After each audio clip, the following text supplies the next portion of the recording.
Hai Inspigoer, saya Muti Johari, Financial Trainer dari QM Financial. Ketemu lagi di Financial Intelligence Season 2, hasil kolaborasi QM Financial dan Inspigo. Bersama saya masih ada Mbak Ligwina Hananto, Hello, founder dan lead trainer dari QM Financial. Jadi kali ini topiknya kita akan membahas gimana caranya menghindari jebakan pinjaman online ya. Ayo kita jadi karyawan yang melek finansial.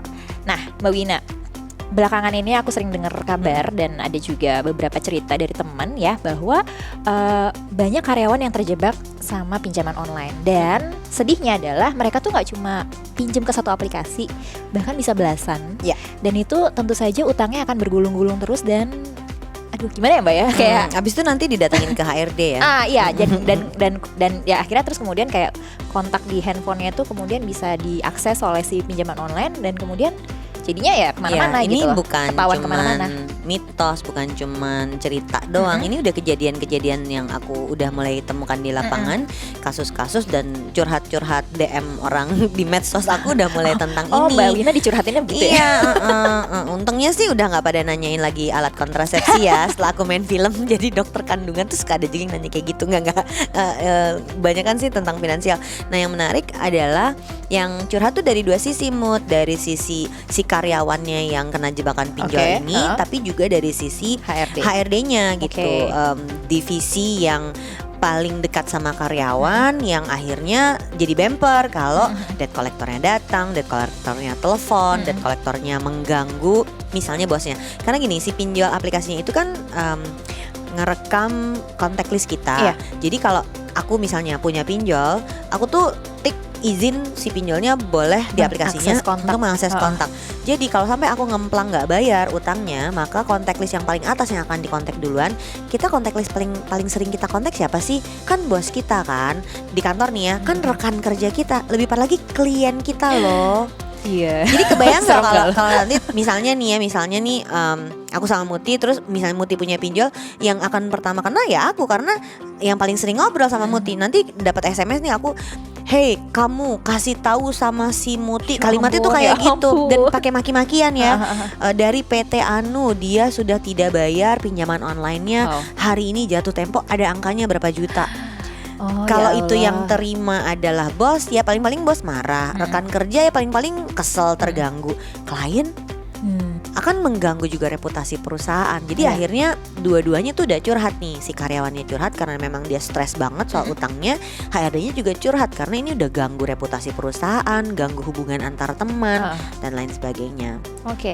Terus soalnya gini, kalau misalnya emang urusan pinjaman online itu kan saya juga pernah lihat iklan ya Mbak ya.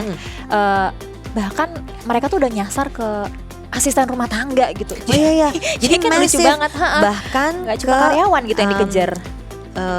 Orang yang penghasilannya makin rendah itu malah makin rentan sama pinjaman seperti ini. Karena basically ini rentenir dijadiin digital.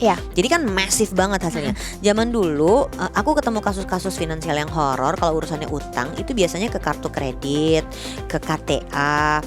Dan itu lewat perbankan yang diregulasi dengan sangat ketat. Jadi kalau sampai ada kasus lapor ke Bank Indonesia sama OJK, langsung bergerak turun untuk menertibkan kan, baik dari sisi nasabahnya maupun dari sisi bank penerbit kartu dan yang memberikan pinjaman. Begitu ke pinjol ini lebih susah karena digital, cukup liar gitu. Ngobrol sama tim dari OJK, mereka nggak punya wewenang untuk ngeblokir. Yang punya wewenang ngeblokir itu kan Kementerian Kominfo kan. Sehingga OJK-nya kalau udah investigasi harus lapor dulu. Begitu lapor, Kominfo-nya mau ngeblokir, si pinjol itu udah ganti nama, Bisa. Iya, jadi sesusah itu. Kan OJK baru bisa bergerak kalau udah ada laporan. Kita ngelaporin mereka ganti nama. Mereka ganti nama, waktu dilaporin OJK-nya udah harus meneruskan dulu ke instansi yang berwenang untuk ngeblokir. Begitu mau dihalangi udah ganti nama. Wow, sulit jadinya memang. Jadi artinya ya, kucing-kucingan juga kita ya. perlu lebih banyak edukasi yang sifatnya preventif. Aku abis interview teman aku Dr. Grace Judio kan. Penyakit kardiovaskular itu penyebab utamanya adalah pola makan. Jadi karena Dr. Grace berat hatinya harus ketemu orang yang kena penyakit, dia lebih suka menjadi dokter yang banyak kerja di bidang preventifnya. Sama, aku juga stres kalau ketemu yang kayak begini. Jadi aku lebih suka kita ngobrol aja yuk sama orang banyak tentang betapa berbahayanya ikut pinjaman tanpa sadar kalau ini harus dibayar konsekuensi. Jadi sebetulnya aku gak setuju dengan istilah terjebak. Enggak, waktu ambil pinjamannya kan kamu sadar nggak ada yang menjebak kamu, kan kamu sadar mau minjem. Tapi karena memang kondisi ekonomi orang itu beda-beda, memang ada orang yang betul-betul udah kepepet banget, Harus minjem. desperate banget, akhirnya dia minjem. Dari awal juga tahu nggak bakal bisa bayar. Oh, oke. Jadi kan kayak udah tahu dia udah jatuh terjerumus, tapi malah gali lubang yang lebih dalam lagi, membuat dia jatuh lebih terjerumus. Gimana menghentikan yang kayak gitu kan? Jadi Iya, yuk iya, kita sama-sama bikin keuangan kita yang lebih sehat. Aku sih lebih suka preventif seperti itu. Nah, oke. Sementara itu edukasinya kita tuh seperti apa? Jadi maksudnya gimana caranya, apa yang bisa kita lakukan supaya terhindar dari harus kepepet, harus minjeman online gitu. Oke, ada 3 cara sebetulnya. Yang pertama hidup sesuai kemampuan, yang kedua menyiapkan dana darurat, dan yang ketiga cari alternatif sumber dana yang lain. Jadi yang pertama kita ngomongin hidup sesuai kemampuan dulu ya. Kalau soal hidup sesuai kemampuan tuh artinya the old wisdom, jangan besar pasak dari Daripada tiang, itu masih berlaku sampai sekarang. Atau aku suka nanya, are we living the lifestyle we deserve? Gak usah sok pengen naik pesawat full carrier kalau kemampuannya naik kereta api. Oh, bahkan bukan budget airlines. Udah bukan budget airlines lagi, turunin lagi ke bawah. Jadi jangan halusinasi gitu. Oke. Kalau anak psikologi bilangnya delusi ya, tapi kan nggak lucu, bahasanya kurang ngepop. Jangan halu. Kita anti halu-halu club. Kemampuan aku adalah ini dan aku bangga sama kemampuan aku. Sulitnya kan kita hidup sekarang sering nih orang tuh dijadikan hidupnya tuh standarnya ada di Instagram. Dia lihat orang lain hidupnya keren banget dengan di Instagram kelihatan seperti apa, aku mau kayak gitu juga. Padahal orang itu mungkin hidupnya ada konteks lain loh, punya Iya. pekerjaan apa, bahkan travel blogger itu Dibayar ya. travel vlogger itu dibayarin untuk Iya. bisa melakukan kegiatan-kegiatan itu. Lah kita kan enggak gitu. Aku percaya rezeki orang tuh masing-masing kan. Jadi kenapa kita nggak menghargai rezeki kita itu dengan hidup di standar yang memang kita mampu. Oke. Berhenti halu sih sebenarnya, itu yang paling susah ya. Jadi supaya nggak ngutang demi Demi memenuhi gaya. lifestyle kita. Demi gaya, ya repot Repot. gitu. Terus kalau soal dana darurat tuh gimana? Banyak yang komentarnya tuh gini, tapi kan kalau ada yang mendadak gimana, tapi kan kalau ada yang emergency gimana. Jadi sebetulnya Kategori orang- mendadaknya tuh gimana? orang tuh ngutang karena pengen gaya, itu kan sebenarnya ya tinggal di stop aja gayanya gitu. Tapi ada orang yang memang ada masalah darurat sehingga dia harus ngutang. Iya. Masalah yang darurat, kalau daruratnya yang valid kayak ada kesehatan lah apalah gitu, kita kan oke, simpati juga dong gitu ya. Tapi biar gimana juga, bahkan saat itu masalah utangnya adalah kesehatan, sekarang tuh udah ada berlapis-lapis.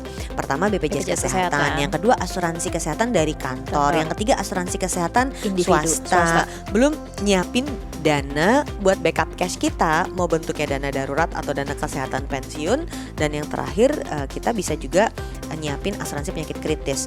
Jadi berlapis sebenarnya, bahkan untuk kesehatan pun kita mau yang mana, yang lapisan yang mana yang mau kita siapin duluan. Iya. Kalau mampunya cuma beli BPJS ya BPJS kesehatan aja, tapi kan ternyata sebenarnya kalau memang dari kantor punya asuransi swasta, dan yang terakhir itu punya dana darurat. Jadi begitu ada emergency, backup cashnya ada.